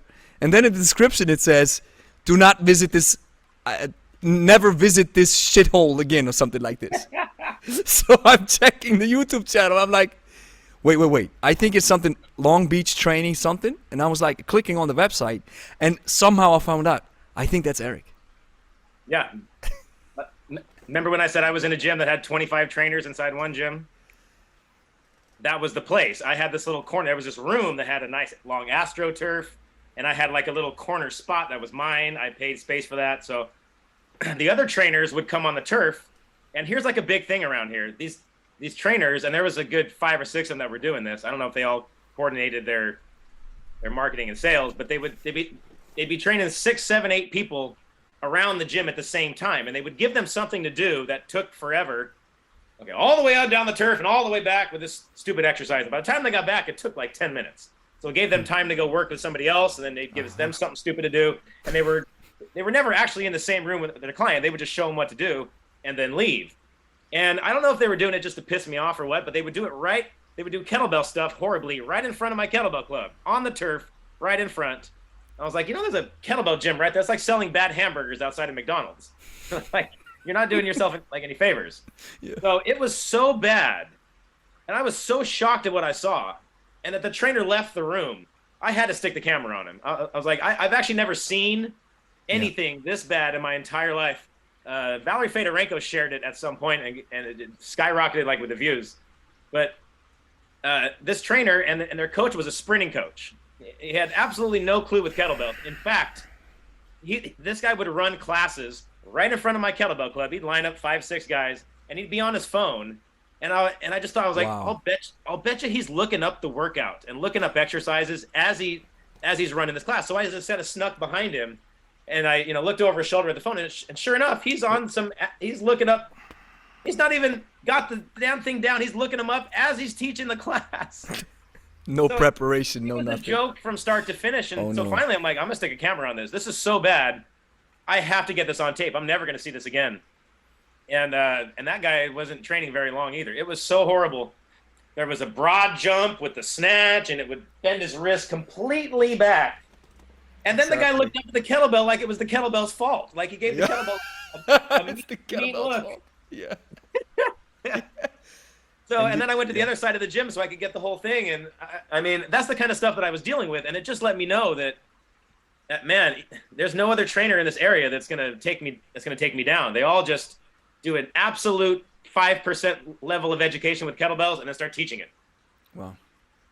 So Yeah, that was I think that's the highest viewed video on my other channel. Yeah, it's something like worst kettlebell fail ever. And then Yeah. I titled it like this. I reacted to it. I was like, yeah, that's what happens. And I even mentioned your name. I was like, yeah, that's my main man, the unconventional athlete, Eric Doyle. Yeah, Not the coach, but the guy who's filming it. That trainer didn't last very long. He trained there for a year or two, and then he couldn't keep his clients, probably because he was hurting them. Probably yes. Oh my. And you know what I'm realizing as well is sometimes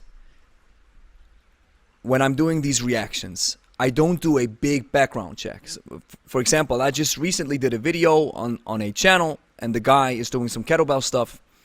So I've realized on our YouTube channel these reactions work very well, but I don't want to just react to it, sit there and laugh, but I want to give some value, some educational value, so that then I show how the exercise is supposed to be done. And then sometimes I'm like, yeah, the guy is well-meaning, but he makes some crucial beginner mistakes. And so from that level of understanding, I'm like, I think this guy just recently picked up kettlebells.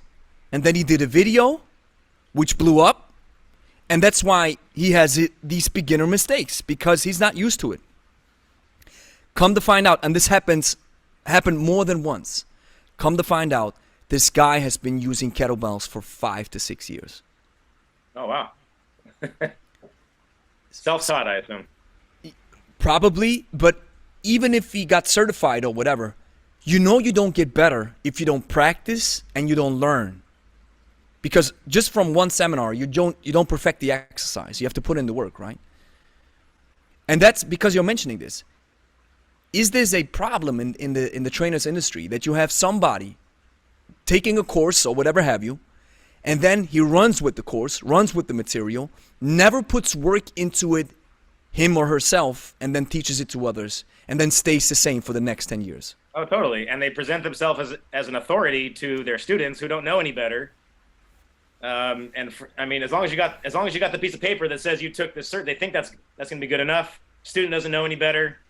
And then quickly, like, you realize in these type of sessions, you don't have the tools to deal with what's in front of you right there. They quickly realize this, and they start scrambling, and it just never gets fixed. And unfortunately, the student is the one that suffers.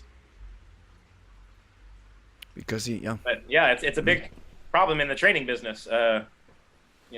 Not learning something to its fullest, and then kind of rushing out there and teaching it. The mace bell world is kind of the same way. Someone just learns how to swing a mace. They take a 2-hour workshop. Next thing you know, hey, I'm having a mace bell workshop at the park. Anybody want to? And all of a sudden they're teaching it. And I know they just learned it because I saw them brag about going to a workshop, and they knew nothing about it before that. And all of a sudden you're teaching people. Wow. I mean, I don't say anything. I just shut my mouth. I don't want to get into online arguments and all that, but it definitely is it's a problem. And unfortunately, whenever there's money involved, and you can there's a lot of money in these classes, and people learning fitness. It can be a side gig. It can be a main gig. So when there's money involved like that, you'll get these little scam situations where someone's totally not ready to be teaching what they are, and the student doesn't know any better, unfortunately. Yeah, and the proper way to call it is a scam, actually. Yeah, you're right. Because you want money from the student, but you yourself haven't mastered the equipment. But you're not ready. No. But on the other hand, Eric, if you're just starting out, you have to start somewhere, right? Yeah. So how do we make the distinction? When should I get started? Because from my own experience, back when I started with kettlebells, I was a total noob. But I had some basic understanding of the deadlift, the press, the hinge, the squat and stuff.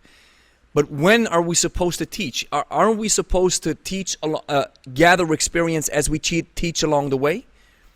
Is there a difference? That's how it is. And unfortunately, there's no regulation to the kettlebell world. So it's sort of up in the air. And with no regulation and no, I don't want to say like a degree to it, but we need to kind of make a marker. You have to teach for so long. We all got to start somewhere. And I sucked too, in the very beginning. When I ran my first few classes, I'm sure there were shitty swings going on. I'm sure there's things I could have been better at fixing. But I learned from sucking for a little bit. Yes. And once I realized, no, I got to get this person with it. Just something doesn't look right, and if I want to keep these people as students, I've got to get better. So I took more workshops. I did more online studying. Yeah. I'm in Southern California, so there's a mecca of trainers around here that have skills in different areas. So it's really on the trainer to go around and get as much education as they can from any avenue that they can until they're sufficient at teaching this stuff. The problem is we don't have any kind of regulation or any kind of scale to know when that situation is. Exactly. We don't have that yet. It's still new. There's just not a large enough community to establish that. I really wish we did. Yeah. It's still, that stuff is so new. It's because crazy. People can go to their local CrossFit gym and pay $20 for a drop-in, and they're going to have kettlebells there. People don't see that value yet, and sometimes coaches don't see that value. Yeah. But even with CrossFit, I mean, there's another big factor that you have folks jumping in, and you're teaching a barbell snatch. All the time. All the time. That's a whole nother beast of an exercise. I'm like, if we do a barbell snatch, we have these fixed barbells, these small ones, with very light weights, just because it's an awesome way, or a great supplemental exercise to a regular swing or squat or press or whatever. But I would never feel confident to teach this type of exercise with a weekend course. The barbell is very unforgiving. And totally. Yeah. That's why you see all these injuries, right, in the CrossFit world. Yeah. I put my gym right in the middle. There's 12 CrossFits that surround. When I started my gym, there's 12 CrossFits in the area. I'm in Signal Hill section of Long Beach, which is just a big hill right in the middle. And there are just CrossFits all the way around. Wow. And when I first opened my gym, I put it right in the middle of all of them. And everybody was like, you're going to get smashed and swallowed and no one's going to come. And I was like, hold on. What's going to happen is they're going to hurt everybody. And they're going to go looking for a gym that's similar intensity, similar in like a movement, but is a little more digestible. And that's exactly what happened. Every time somebody got hurt, they'd come call me and they would show up and they'd be like, yeah, I was at CrossFit, box jumps and snatch and barbells, just not my thing. Or they got hurt and they would come to me. So I kind of vultured off their screw-ups. Vultured off their screw-ups. I like that. Yeah. And then what I did is I had before somebody came into my classes, they had to do an introductory session with me where I could have like a one-on-one 30, 45 minutes to teach them the lifts, the names, the language, the positions, and just get some kind of a base in them, as opposed to them just showing up to their first class like a deer in headlights and not knowing anything. And then I don't realize it until it's too late, and the class already started. Exactly. Yeah, that's what it is. Eric, before we leave, where can people find you? Instagram. I no longer use the Long Beach Kettlebell Club Instagram account. That was my gym. We closed the gym. So all of my content is on Unconventional Athlete. So on Instagram, just look up unconventional_athlete. Now we have a YouTube channel. That's actually where I first saw you. We opened up a YouTube channel probably about a year ago. Oh, awesome. And we're at about 600 subscribers. So if you're looking for unconventional fitness content, we're on YouTube under Unconventional Athlete TV. And if you're on Facebook, friend me. Awesome. And any trainer out there that wants to talk shop or get advice, just talk about kettlebells, bags, maces, I'm always down to talk shop. So don't be afraid to reach out. Awesome. That's on a final note with the mace, that I'm getting to know the mace now as well, which I think it's such an awesome tool. It supplements this plane of training that we have with kettlebells, which is most of the time in the sagittal plane, right? Usually sagittal plane dominant. Yeah. Usually, all right? Everything, 95%, unless it's a windmill or something, or a bench press. But I love how the mace just opens up exactly that space. It just takes you... It complements kettlebell training. Kettlebell, we stay very close with the shoulders, and the mace is very open with the shoulders. It's so awesome. And the kettlebell is very sagittal plane dominant, and we get all this nice rotation with the mace. So it's a good complement. I've put them in the same workout, and I've put them on like the end of the week when you're all pressed and snatched out. You don't want to do any more of that. The mace, I'm telling you, is the perfect weekend beach tool. End of the week. It can also be in the same workout, but it fits in so many different avenues of the unconventional fitness workouts that you're really missing out if you haven't learned how to swing a mace. If you don't have proper shoulder mobility, probably not the best tool for you. But if you got good shoulder mobility and it's something you want to learn, it can be an amazing addition to your training. So awesome. And I'm getting to know it. I'm getting to know the mace more and more, including it in every workout. And funny thing is, people are already asking when they see stuff that I do with the mace. They're like, "Why don't you teach us the stuff?" And I'm like, "Because I can't." Simple as that. I'm just getting started. What do you expect? But people are like, "Yeah, but when we see you move with the mace, blah blah blah." But I'm just really drilling into this idea of maces, and not getting too crazy with the flows type of stuff where you see people really looks cool, but I'm like, no. I don't know if that really suits the needs. What I see, especially like you mentioned in the mace, is opening up of the shoulders. This great synovial fluid that's going on for healthy shoulders, where people have a lot of banged up shoulders. So that's a great way to train. But as soon as it gets a little bit more complicated, I see that it can become a mess. But what's the heaviest weight that you're using with the mace? 35 pounds. That's 16 kilo, right? 16 approximately. Kilo. Yeah. Typically, I stick to most of the swing exercises, the 10 to 2 and the 360. I do kettlebells all week long. I don't need any more squats. I don't need any more lunges. I don't need any more presses. I swing the mace for the swinging exercises. If your primary form of fitness is mace flow, I don't think that's going to cover all the bases, especially as far as like strength goes. Exactly. I do, if we live in a world where everybody's got a kettlebell, if you have a mace, you probably have a kettlebell too. That's going to be the more efficient and more dominant tool for squatting, lunging, pressing, snatching, deadlifting. The mace is not going to cover it nearly like a kettlebell will. But what the mace can do that the kettlebell can't are the swinging exercises. So we'll set up a clock, 1 minute work, 1 minute break, 90 seconds work, 1 minute break, and just swing. And if it's heavy enough, I'm telling you, a minute is 20 reps per side. That hurts. Most definitely.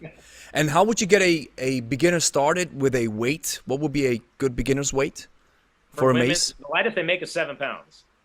That's 3 kg, I think. And for the guys? And then that for guys it'd be 10 pounds, so 4 kg, 4.5 kg. Okay. Wow. So I was close. Yeah. I'd rather go too light and get it down. Yeah. Because if you jump up too fast, it's really unforgiving, and they're gonna tweak something in the rotator cuff or their wrist. They have to start light with the mace. It's pretty unforgiving. And what do you favor most when it comes to the mace? Do you think the 2-hand exercises or the 1-hand? What is your? I don't do the 1-hand. I'm not a fan of those. It stresses my elbows and my wrists. Like when we teach those workshops, I live 20 minutes from Mr. Mace Man. He's literally down the freeway. Awesome. 20 minutes. Yeah. His name is Rick Brown. He's got to taught me the mace. He loves all the 1-arm stuff. I'm not a fan of it. It kind of hits me different. Even though everybody says I have great technique, it looks perfect. All my landmarks are in place. Doesn't sit well with me. Like I end up having tricep stress and elbow stress only on the 1-arm lifts for some reason. So I got rid of those in my training, and I just stick to the 2-arm lifts, which is 10 to 2, the 360. And then variations of those 2 exercises. Like I said, I might do some offset mace pressing. I might squat with it. But that's about the extent of what I do with the mace. And that all depends on what I've done with the kettlebells, throughout the week. Yeah. And this goes to show once again and demonstrates well that sometimes you can do the same exercise like somebody else and feel that it's not really clicking with you, or that something is right. Yeah, and I'm a trainer, and I can't have that take away from my main training, which is either going to be jerks and snatches, or I got the barbell out and I'm deadlifting. I can't have a stressed out elbow if I'm trying to deadlift 300, 350 pounds. So I don't want it to take away from my main training, because the mace has never really been a part of my main program. It's usually something I do at the end of the week at the beach with my friends as like a fun thing at the end of the week, because I've already got my main training in on Monday, Wednesday, Friday. So I don't want it to really take away from that. So I don't do anything with it that's going to stress me out or hurt something or leave me with something that's bugging me come Monday morning. Yeah. And that's usually the 1-arm lifts, the 1-arm 10 to 2s, the 1-arm 360s, the bull whips. I stopped doing those. Even at the workshops, I tell Rick, I was like, I don't want to do that. I don't want to be in pain Monday. You're demoing. Because usually he talks, He talks and I demo. He's you know, Awesome. he's great at the speaking aspect, and he's funny. He's got the language, and then everybody says I have some of the most beautiful techniques. So he usually talks and I demo. But when it comes to those one arm lifts, you're all you, bro. Yeah, you gotta be in sync with your body and understand what clicks and what doesn't, because I love this statement. I always use it from the Flowing Dutchman. He says feeling is understanding. So when you feel that something doesn't click, especially if you have a highly developed kinesthetic literacy, where you really understand how your body moves and works in time and space, and you feel like that doesn't really work with me, all right, right. So be it. Doesn't mean funny. And then people, that's on a final point. Sometimes when I say something like this, well, that doesn't click with me, then people think, well, it's a bad exercise then. No, it's not. Not always, no. Not always. I just don't click with it. You can do it, enjoy it, and if you're having success and results with it, awesome. I'm not doing it because my body doesn't like it, or I don't like it in general, right? Yeah, or you're beat up from a week of training. Let's say Monday you did deadlifts, heavy. Wednesday you did jerks. Friday you did snatches, and everything is freaking beat up. Yeah. You're sore. So maybe one arm stuff on the Saturday is not going to be the best idea. If you're fresh and you haven't trained all week, different story. But if you've been hitting it hard all week long, by the time you get to the mace, you got to be kind of selective. Exactly. I now use the mace exclusively for my warm-up sessions. I do my regular warm-up, and then I start swinging with a 6 kg. And I tried a 15 kg at the Expo, and I was like, ooh, I really like it. And I was like, it really even feels well. So I got to get me one of those. And then I do my main stuff as well. And then sometimes at the end, I pick up the mace again just to do some cool down with it. But again, I don't consider it as my main tool of exercise. Right. It's because, like you mentioned, and that's one of the maybe final points about the flow idea, is you're lacking some strength then. Totally. I still need the high tension stuff. I still need the heavy weights. I still need to move in realms that my body can produce the most strength and the most power. And with flows, that just doesn't occur. Yeah, you still have to lift. Yeah. You still have to lift. Hold on. Yeah. If that's your main thing, you still have to lift, bro. Yeah. Exactly.